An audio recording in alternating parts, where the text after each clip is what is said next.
Let's finish off 2022 with a bang. First, we'd like to thank everyone as a record number of you took advantage of our Thanksgiving 7-day special. We hope you enjoyed the convenience of getting your favorite handicappers plays daily during the hectic holiday weekend. And we also know that December can be a frenzied month with the holidays and all the sports in play.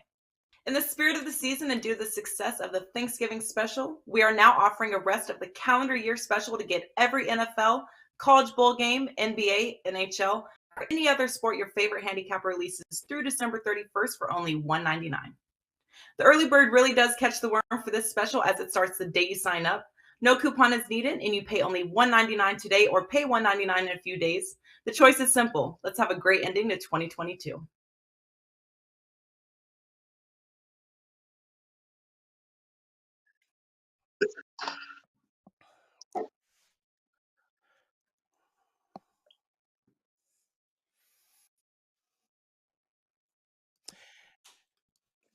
Hey guys, welcome to Inside the Distance. I'm Andy Lang, joined by Kyle Anthony and Matt Kowalis. My apologies, I was hearing the YouTube playback in my ear, so I didn't know we were live. We're off to a rocking start. Last show of the year. And on a high note, right, guys? Jesus. Don't forget to hit the thumbs up and the like button. Subscribe. Yeah. All right. All right, let's get into it, guys. We got the final UFC event of the year, Cannonier versus Strickland. We're going to be breaking down the main event. We're going to talk about our fights to watch, and then we're going to give out our parlay buster, our money line fight of the night, and our fight to go the distance. But gentlemen, last card of the year, I think it's a really bettable card. I think there are a lot of things to take advantage of. I know, Matt, you've got your plays up at sportsmemo.com. Kyle, you've got your plays up at WagerTalk.com. Let's take a trip to the classroom, though. We got to learn a little bit from last week, and some would say very controversial. I don't know. My opinion is I think that it's a little bit overblown with some of the judging, but we're going to talk about it right now. So let's take a look at what did we learn from the last event. I'm going to start off, and I was talking to you guys before we recorded. On DraftKings, they have these to start round 2 bets, and I've just been cashing on these a lot, and they're going to become a real good part of my portfolio. Last week, only 2 fights ended in the first round, and they were fights that you just were never going to take. The Rosenstrike fight you were never going to take to start round 2, and the Hosas and Perrin fight, with the submission game from Hosas, you were never going to take that one. So we cashed these quite a bit last week, and over the last couple months, they've been really profitable. So what it is on DraftKings, they have these bets. Will the fight start round 2? So what you're looking at is you're just staying away from these knockout artists and these really quick submission guys. And there's quite a few fights that you can take advantage of this weekend. I mean, you just go down the list, and the Saeed fight, that one should start round 2. I see that one going for a distance. Matthews and Semmelsberger, I'm not sure either guy has the finishing game to be in the first round. The Cheyenne Vlismus and Corey McKenna fight should start round 2. So there's a lot of fights. They're going to be a big part of my betting card moving forward. And I wish I'd discovered this earlier, but better late than never. So I encourage everyone to take a look at those parlays on to start round 2. Kyle, coming to you. I love this one because it's a really good reminder of what we just need to concentrate as bettors. So what did you learn from last week? So it's not something I technically learned last week, but it's something that I think we've all learned a long time ago, and I think this being the last event of 2022 for UFC, I think it's something a little bit worth talking about, and it's bankroll management. And bankroll management is just as important as picking winners. And I know a lot of people may say, how is that possible? If you're providing winners, you're giving winners, or picking winners, how do you lose money? It's very simple. I mean, I could give you 80% winners on a year, but if you're not allocating your money the way that you should be, you should, have a certain amount of money to the side. That's why at WagerTalk Sports Memo, we're giving out 2%, 3%, up to 5%. And that's not just to tell you how strong of the play we feel. It's what we're betting that makes sense in that spot. And we're trying to put our money in strong positions. And over time, we're hoping that our edge is going to provide a profit at the end of the year. So, we're always going to talk about I guess streaks or isolated streaks or hot streaks, cold streaks, whatever it is. But really what it comes down to at the end of every year, when you look at your bankroll, where are you? And where is your capper, or where is the person that you're following, or however it may be. The one thing that, WagerTalk and Sportsmen will have are high-level people that do the job for you. And I don't want to sound like a commercial, but that's partially of it, that we're taking the time to do it. And a lot of people are going to follow some, the one thing that Twitter's normalized is trash cappers for sports betting. There's no doubt about it. There's a lot of them out there. And really, at the end of the day, there's only 1% basically of sports bettors that make money at the end of the year. For me this year, and I know for Andy and for Matt, and we've made money. And right now, if you had followed me for the year, I'm up over 50 units. If you look at over the last 3 years on every single client play, I'm up over 110 units on every single play. So it's not an isolated run. So really why I'm getting to all of this long-winded thing is you have to have discipline. You really have to have discipline. You can't be chasing. I know sometimes there's that late game and you want to fire, or maybe you lost a couple prelims and then you're firing big on the main event. The whole point is not to do that. Stick to your discipline. Stick to what really works for you, and that's the way you're going to have long-term success. But really, you got to have the discipline. And now we're all going to have a month off of UFC. It's time where I'm going to be spending, trying to really fine-tune certain things and just how I can be a better capper myself. Even though I've been profitable, I want to get better. I want to see ways I can do certain things. So I think it's something worth talking about at the end of the year, and hopefully bring this into 2023. Kyle, so you're saying that when you see on Twitter a 48 unit banger, probably shouldn't probably not the most responsible play. I mean, listen, the guy with no picture and no credentials at all. I mean, when he's firing 30 unit plays, I am in 100%. I mean, it's crazy. It's crazy what's out there. If your Twitter handle is something with cappers, but it ends with a Z instead of an S, I'm out. So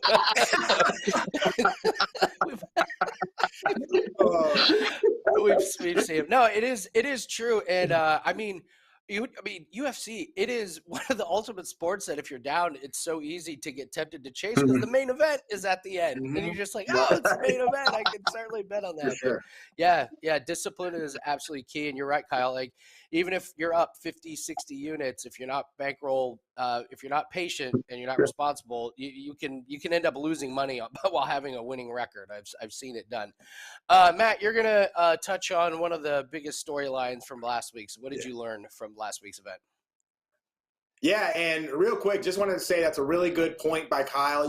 I'm kind of, I guess, the young gun on a lot of the shows right now, and I learn a lot from you guys, even from bankroll management and things like that. And right now, sports gambling is hot. It's a market that is getting absolutely flooded with new cappers. I mean, for God's sake, we're seeing OnlyFans cappers nowadays. Just choose one or the other. Let's pick a lane, guys. You know what I'm saying? Let's keep it real, all right? But for me, what I learned last week was it definitely has to do with the primetime fighters and the most popular fighters. And, I think time and time again, we have seen some of these fighters with controversial decisions going to the more popular fighter or going to somewhat of the favorite within the UFC. And, for me, I try and pick a side or try and find a good angle to find a plus money play. And a couple of times I've just been bit in the ass by it because, maybe popularity, maybe judges, whatever it may be. But going forward, I definitely have to gauge that in my decision making. And I think especially with main events and co-main events, or, you guys have heard me talk about the Chinese market and things like that. The UFC definitely wants to build up these different markets. And I'm not sitting here calling shenanigans or anything like that, but there have been a couple where I'm like, I don't know. But for me, I just got to gauge it going forward. I got to kind of be just remember, be appropriate about it. And that's just one thing that I wanted to say. And, I don't think it's going to stop anytime soon. This is an entertainment business. It is a money-making business. And, that's what the UFC is doing. So going forward, I definitely need to gauge that in my picks. Matt, I actually thought of you in that Paddy Pimblett fight because I was watching round 3, and I remember you saying that doesn't win fights anymore. 2 years ago, Paddy probably loses that round, but that's not That's not the UFC now. You cannot push a guy up against the fence, do absolutely nothing, and expect to win the round. I think I was more stunned at the judges that gave him round 1 because I thought round 3 Patty was. So Matt, when you were watching that, were you thinking the same thing, Matt? Because you've touched on this a few times. Yeah, I definitely was, especially someone when you're trying to go out and get an upset like that over someone like Patty Pimblett. And it's one of those things where you gotta push for that kill shot, for that KO, for that TKO, whatever it may be, submission. You've got to try and get him out of there because, it's nothing new nowadays. When there are stars in the UFC, you have to knock their ass out of that fight. You can't go to the decision with them because the crowd is going to be behind them, the judges, the UFC. You got the barstool guys, cage side on top of that, So there is a little bit of a feeling around Patty, and you just gotta keep that in mind going forward. All right, guys, we are going to break down the main event. Jared Cannonier and Sean Strickland. Should be a sneaky, fun fight. I think this one probably stays on the feet a majority of the fight. Kyle, I'm going to come to you first here. What do you expect from this one? My opinion, could be looking at an over, but certainly going to be a strike fest. So what do you expect from this one? Yeah, I mean, there's one thing for sure that both of these guys are strikers, and they're both going to probably, kind of do a little bit different when it comes to the striking side of things. And you've got Cannonier, who's a big guy, throws everything with 100% power most of the time, nice leg kicks. He definitely has that ability, while Sean on the other side is going to be more of a pitter-patter kind of guy. He's going to have the cardio. He's going to be looking to push forward. That's going to be his path, and it's been his path, kind of going that way, not throwing everything with 100% power, being just more volume guy. And I think that's really the biggest issue for Cannonier in this fight is going to be the volume story here. And I think it really comes that his volume has been low in certain spots. He has not been a guy that's been highly active. And when you've got a guy like Sean Strickland, who is going to push the pace, who is going to force you in tight quarters to fire shots, to keep throwing, to keep the cardio going, all of those things. And I think it starts to force a little bit for Cannonier to really hit the one shot, to really land the one big shot, to really cause the damage. And I think that Sean can really pitter-patter his way to picking up rounds. Early, it could be a little dicey, but I think that really starts to help Sean overall. But if you're talking about like grappling and how that's going to go, I think that Sean can utilize some of that, but I don't think he wants to get into the clinch.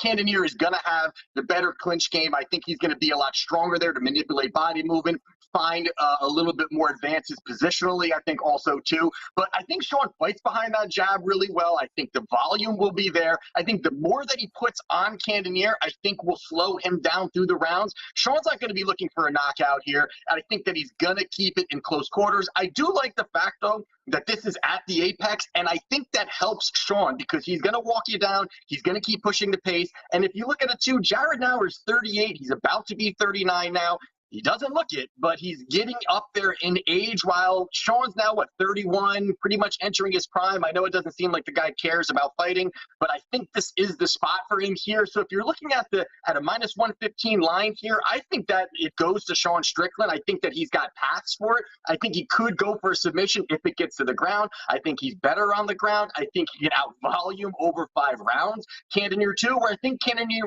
needs the one big shot, and I also think there's a big overreaction of Sean Strickland and his chin and all these things after Pereira knocked him out. Different animal when you talk about Alex Pereira and his striking. So I like Sean Strickland here. I think the minus 115 line is good. Matt, coming to you, what do you like in Cannonier versus Strickland? Yeah, certainly Strickland's going to be happy to not see Alex Pereira on the other side. This is a nice little step down for him. So what do you like in this main event? Yeah, I mean, honestly, I think this is a really fun fight. Jared Cannonier and Sean Strickland facing off this Saturday. Cannonier now 15-6 in his UFC career, and is one of those guys who is known for his crazy power, and that's something that you always need to look out for. Another thing with Jared Cannonier is he was once a heavyweight, so he has been coming down. So he is a bigger body. He's a lot to carry, a lot of that weight to be put on you. But to Kyle's point, Sean Strickland Strickland is one of the best fighters in the UFC at fighting behind his jab. He is very good at putting out significant output, pushing the pace, and again, using that jab to keep you away and to keep solid distance on top of that. You know, Sean Strickland is 25-4, very impressively throughout his UFC career, and coming off that recent loss to Alex Pereira. And yeah, I think anyone in the UFC could potentially get knocked out to Alex Pereira. The guy's just got insane power. So not really weighing a ton behind that. And, you know, again, with Strickland, the pace, the output, 5.4 strikes per minute on 4 strikes absorbed. And in this bout, he definitely needs to be a little more careful about absorbing strikes. You know, Jared Cannonier, when he faced Israel Adesanya, he did put out a good amount of strikes against someone who is tougher to hit. But for me, I'm with Sean Strickland as well. I think he can get behind that jab. I think he has better footwork. Yes, I do think that Jared Cannonier probably has a strength advantage, a grappling advantage, things of that nature where he can push him against the fence. But I think Sean is the quicker fighter. Again, I think that jab is a huge part, the output on top of that. And then this is a 5-round fight. So when you have to cut all that weight when you were once a heavyweight, you know, I'm not sure how well he's going to carry that in comparison to someone like Sean Strickland. So for me, I do like Strickland in this bout. He is the younger fighter, you know, Cannonier, 38 years of age, starting to get up there. So for this one, the price is right. I'd be with Sean Strickland. I'm with Kyle here. I agree with everything you guys said. It's kind of the volume of Strickland versus the power of Cannonier, and I like the overs in this one. I think this one goes a distance. I talked about my to start round 2 parlays. This is going to be one of the ones I will definitely add in. You look at Cannonier, I mean, went 5 rounds without Adesanya, 5 rounds with Gastelum. These guys just don't have a lot of round 1 knockouts or losses. Obviously the Alex Pereira one, but that's a completely different animal. So you take out the Alex Pereira fight and you got to go back to 2018 to find a fight that ended in the first round for Strickland, and Cannonier, you got to go back to 2019 where he knocked out Silva. So these guys tend to kind of feel out their opponents a little bit. I was impressed by the knockout against Derek Brunson from Cannonier, but at the same time, you know, he lost to Adesanya. He gets the win against Gastelum, which isn't that impressive to me. He did lose a unanimous decision to Whitaker, and I think this just sets up well for a really nice performance from Sean Strickland. I don't think it's going to be as bad as that Uriah Hall fight where Strickland just, I think he set a UFC record with most strikes later, but that's, I see a similar fight to that where you just see jab after jab after jab, and I think Cannonier is going to have a little bit too much trouble trying to get through that defense and the blocks of Strickland. So lean Strickland for sure. I like this one to go the distance, and I'll be taking some overs in this one. So there's your main event breakdown, Cannonier versus Strickland. We're going to move on to our fights to watch. These are fights that we're excited to keep our eye on, whether it be a good betting line, a good betting strategy, a good storyline. Matt, you surprised me with your fight to watch. I didn't see this one coming. This one interests me as well. Tell us which fight you picked and why you picked this one. Is one you're excited to watch? Yeah, so for me, you know, and I totally get where you're coming from, Andy, because Amir Albazi is a minus 480 favorite. He's going against Alessandro Costa. But for me, it's more about Amir Albazi and how he performs in this bout, because I think if he goes out, puts on a good performance, then his next fight could be a top 15 contender. You know, Amir Albazi is a top prospect in the UFC who has some very solid wrestling, striking, and he also puts on a very good pace throughout his fight. Albazi is a 15-1 fighter, averaging 3.79 strikes per minute on 3 absorbed, and is also a very busy fighter in terms of wrestling. He averages 3.09 takedowns per bout on 62% accuracy on top of that.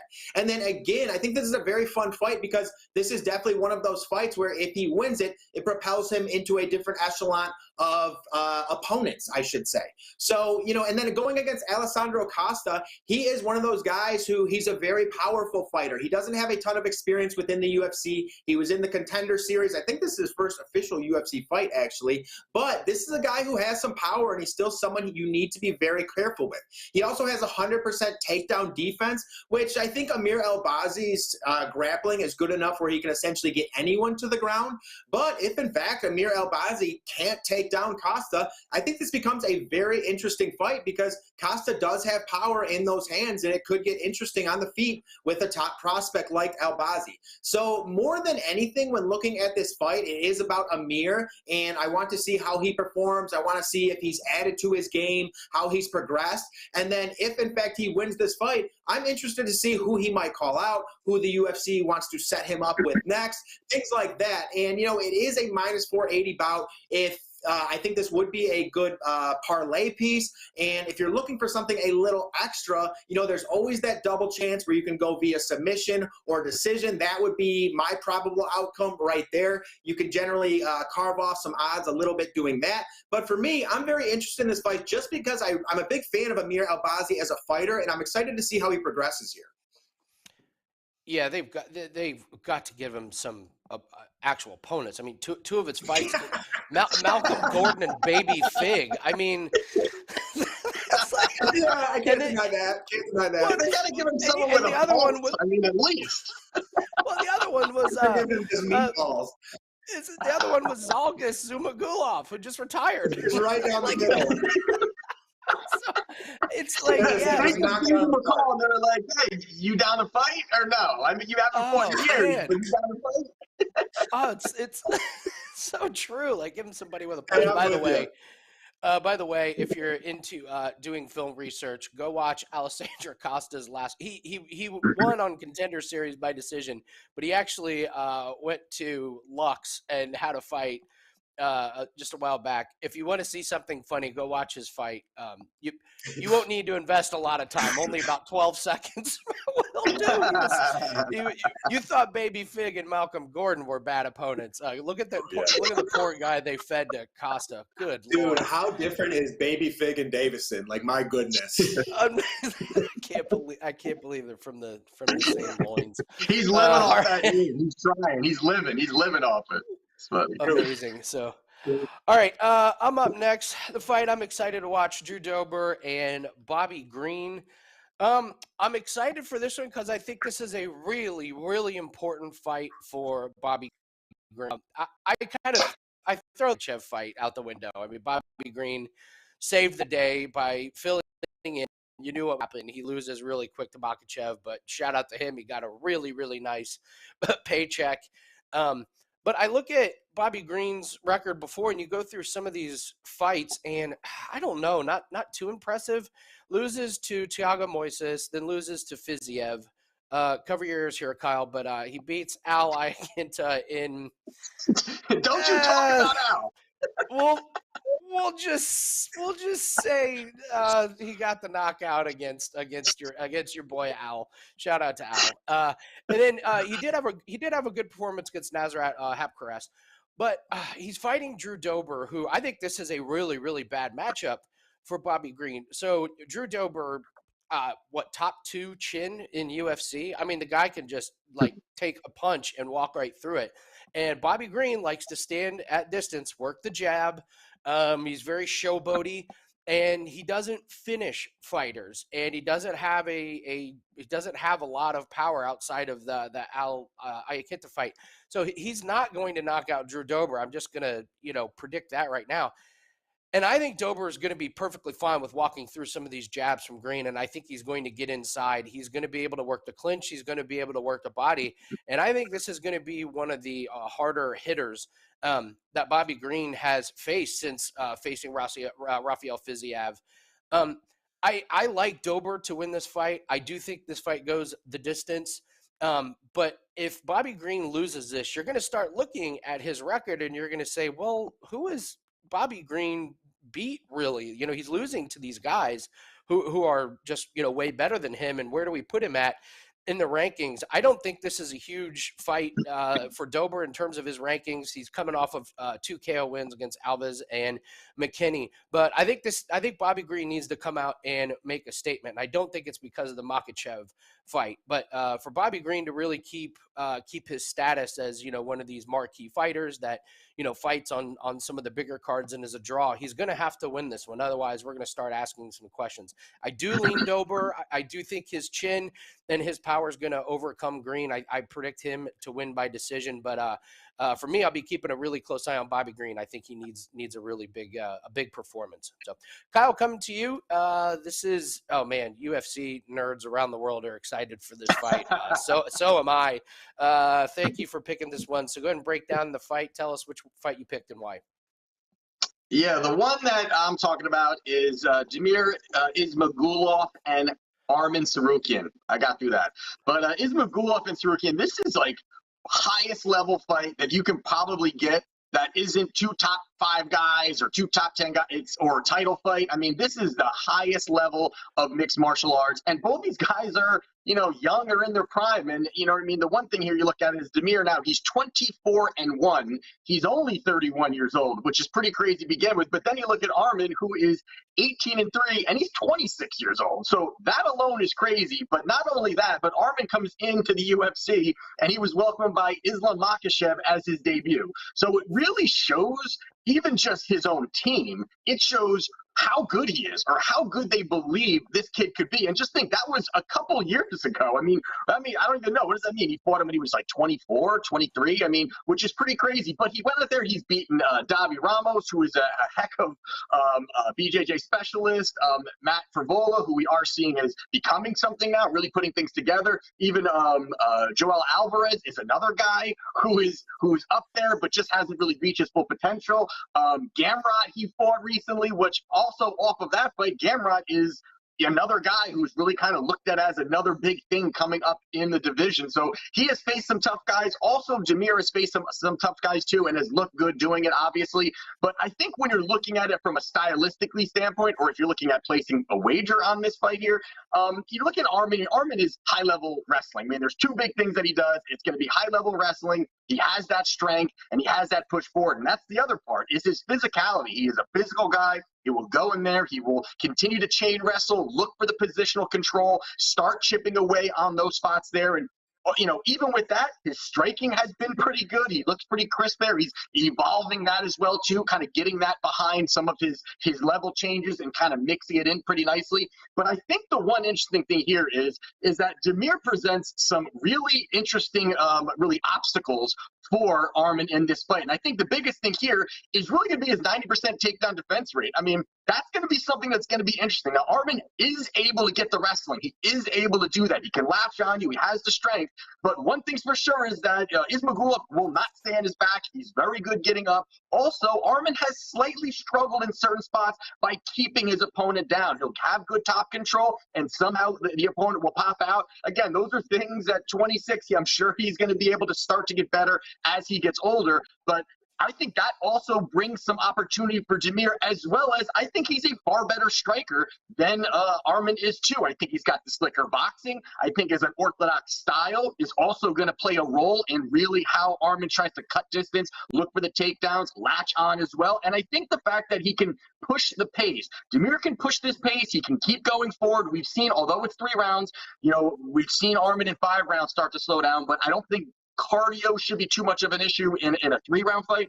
But we have seen him kind of tick down a little bit, as well as Damir has really good volume. I mean, the guy has high output. He's always pushing the pace. He's always moving forward. So I think that really you're going to see Arman looking for these clinches up against the fence, those kind of things. But I do think that Damir is going to have an opportunity to keep this in space, to keep this on the feet, and I think he has a wide gap when it comes to the striking. I think that he's going to utilize his good footwork. He's going to utilize his combinations at range, and I think that's going to really place an opportunity for him to get this victory. I don't think there's going to be a finish here. I think this is Damir by points. I think that's the spot for it. But if you're looking to place the wager, I think that Damir is a good spot at plus 170. I think he's got all the tools to go out there. And I don't really think that Arman's going to get the job done. I got Damir plus 170. Nice. I mean, man, Tsarukyan. Imagine facing Makhachev, Gamrot, and Ismagulov, and none of them are title fights, or none of them are like to get a title shot. Like, yeah, I mean, and I really think that really says a lot. I think I always look at that stuff like when you got a guy come in and he's just steamrolling, like we were just talking about, steamrolling a bunch of clowns. They're like, we got to fast track this guy to the top. He's that good. So it's just going to be a fantastic fight to watch. It absolutely is. Yeah, it's that is going to be high level stuff. I mean, if you enjoyed Gamrot versus Sarukian, you're going to love Sarukian versus Ismagulov for sure. So, yeah, we're going to be excited to watch the Albazi Costa fight, Dober Green, and Sarukian Ismagulov. Gentlemen, let's jump into our parlay buster, our heads up money line fight, and our distance fight.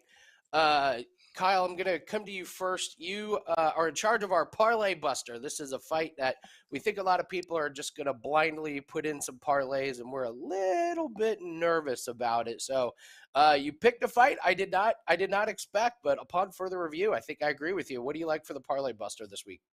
So the parlay buster I got here is Mikhail Olenjacek. He's minus 175. He's up against Cody Brundage. Now, I'm not saying Cody Brundage is some world beater by any means. I mean, there's a lot of flaws that this guy has, but I think stylistically it does kind of fit into what he likes to do.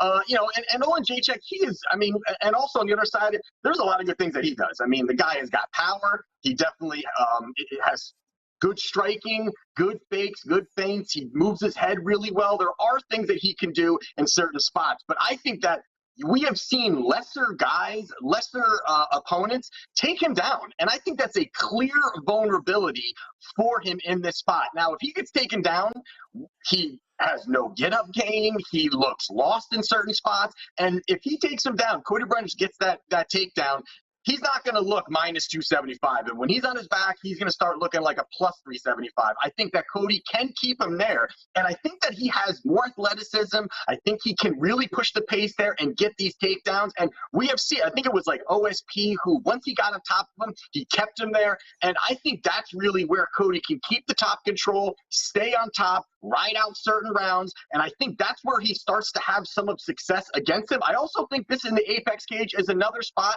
that I think helps him. I think Olenjacek's going to look to kind of skirt on the outside, push forward when he can with his big barrage of shots, and then skirt on the outside. And Brundage has nothing to lose here. I think it's a short notice fight for him. So he's coming in here looking for these takedowns, looking for these level changes, looking to really positionally win on those spots there.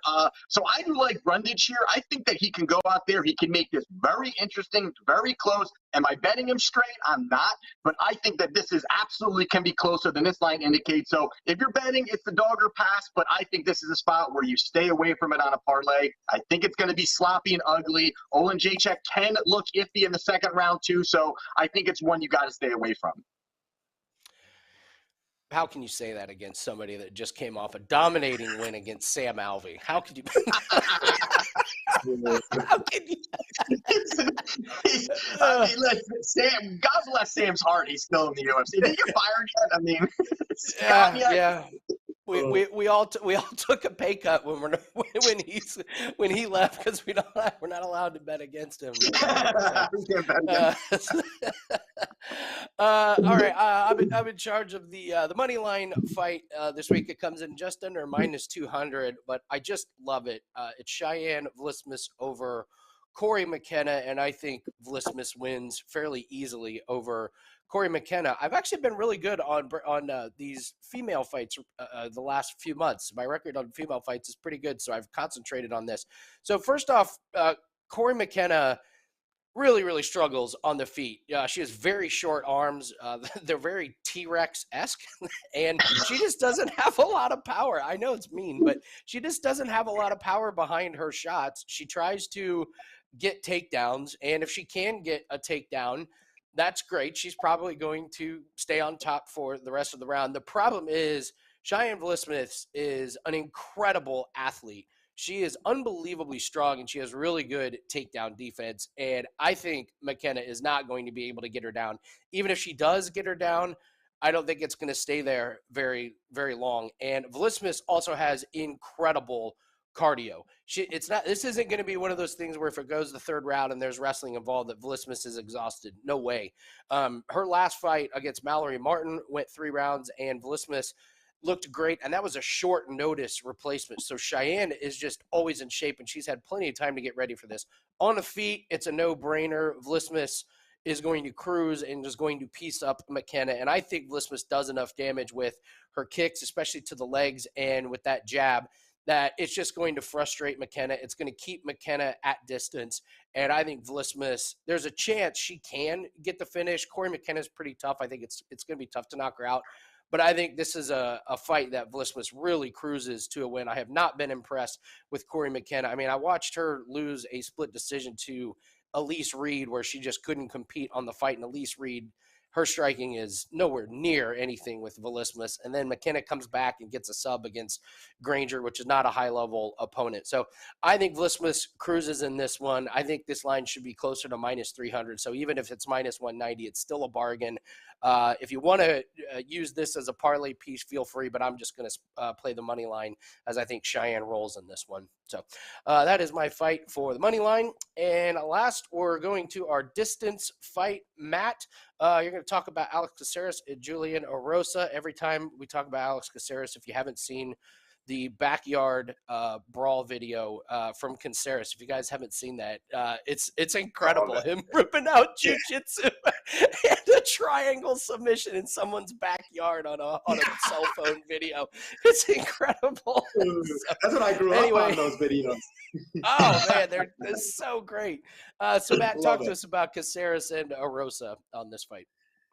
Yeah, so in this fight, Alex Caceres and Julian Rosa face off, and I think this is a bout that has a very good chance to go the distance. You know, first off, I believe the more dangerous fighter is Julian Rosa. So what I'm really concentrating on here is Caceres and his defense. That's what I'm trying to look at first. And for Caceres, he does have 64% striking defense and also has 64% takedown defense, which is rather high in the UFC. And in this bout, he definitely needs to have both because, you know, when looking at Erosa, he has had finishes in both submissions and knockouts. You know, over his last two fights, however, they both have been decisions.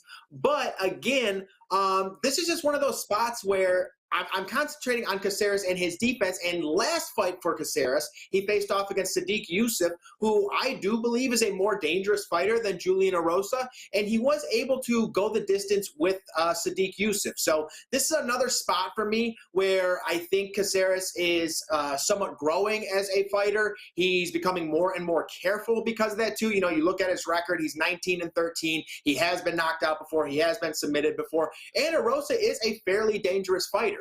But for me, this is one of those bouts where I do think that Caceres has the necessary tools to keep Erosa at bay. And although I do think Erosa will win this fight, I do think it'll end up going to the decision. And, you know, when you go back and look at that defensive metrics again, you know, the 64% striking defense, the 64% takedown defense. And then on the other hand, when you're looking at Erosa, he actually only has 48% striking accuracy on top of that. So I do feel okay about Caceres here. He is someone as well who can potentially push him up against the fence, things of that nature. So this is one of those bouts where, you know, I feel comfortable with this one going to a decision. Yes, both of them do have finishes throughout their career, but when looking at both of their defensive tools against each other, I think they kind of nullify one another. And because of that, I think they will both be effective in certain ways, but I don't think the knockout or submission will really be in play here. So because of that, I'm going to go the decision for Alex Caceres and Julian Erosa. Great breakdown. You can even take 2.5 rounds. It's only minus 150 on DraftKings. So Matt is looking at the Caceres-Erosa fight to go the distance. Let's do a quick recap here of our parlay buster, our money line fight, and our distance fight. Kyle is warning everyone about taking Ola Kasachek against Cody Brundage. Cody Brundage coming off of 2 first-round wins that he just pulled out of his you-know-what, but give him credit for that. I like Cheyenne Vlisma over Corey McKenna as our money line fight, and Matt is predicting the Alex Caceres-Julian Erosa fight to go the distance. Real quick before we go. All right, so Kyle, what is the shoey bet? It's our last show of the year. So what is the shoey bet here? So here's the bet. All right, all of us in this room, you could be at home too. You could play along. Minus 1.5 or under is what we're looking at as the metrics to your shoey bet. So for me, I'm going to go the main event. I'm going to go the last fight of 2022. I'm taking Sean Strickland. That's my shoey bet. If he loses, I'll be drinking a shoey. So I'm going to go with him. I believe. I believe. Oh, wow. That is good stuff right there. That was my first fight. That was my first fight right there. That's hilarious. Oh man. I'll go Drew Dober over Bobby Green. I'll take Drew Dober as my shoey bet. Matt, you have one you like? Guys, I'm not scared. I'm going Ismagulov. I'm gonna take the plus money Ismagulov shoey bet. I ain't scared.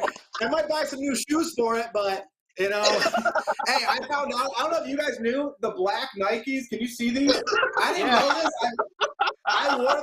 I wore these in Detroit, and someone came up to me and they're like, "Whoa, you got the devil in your eye, boy." And I was like, "What are you talking about?" They're like, "The black Nikes. You can't be wearing these down here." So it sounds like I need to get some new shoes, anyways. So. I think you need to get new shoes for a couple of reasons, but I mean that's definitely one of them. Wow. I was like, I didn't know that was a thing. It's like when you got the black Nikes, I guess it means you got the devil in your eyes down in Detroit. So I was like, maybe I need some new shoes. I'm a nice boy. Wow, the more you know, man. Well, if any of our guys lose by knockout, instead of just a shoey, you have to do a booty, where you have a boot, do a 40. It's all in play. It's all in play. Yeah. Hey, I like Ismagulov this weekend. I'll ride with him. He's my boy. Oh, that's great. All right, so we have our official shoey bets for the last event of 2022. The good news, guys, we're only off for about a month. That's a great thing about MMA and UFC. This isn't like other sports where we're off for months and months and months. So, right. Go grab Kyle's plays at WagerTalk.com. Go grab Matt's plays at SportsMemo.com. They're up right now for this Saturday.